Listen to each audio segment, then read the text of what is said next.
नमस्कार, आपण पाहत आहात हवेली परिसर न्यूज नेटवर्क।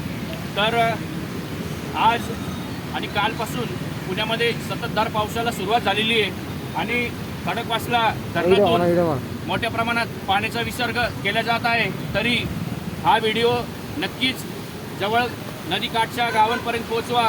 समोर इंदापूर असेल, समोर मांजरी असेल, त्या समोर अकलूज असेल, या गावांना सतर्कतेचा इशारा देण्यात आलेला आहे। आणि आपण बघू शकता किती मोठ्या प्रमाणात पाण्याचा विसर्ग आहे।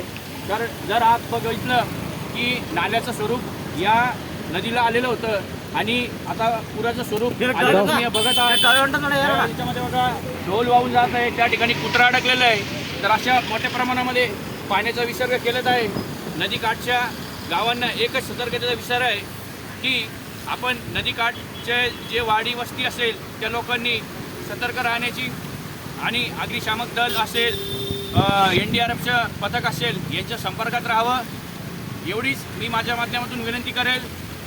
कॅमेरा पर्सनसह गणेश, मी महेश हरिकृष्ण सांगळे, पुणे, कल्याणी नगर।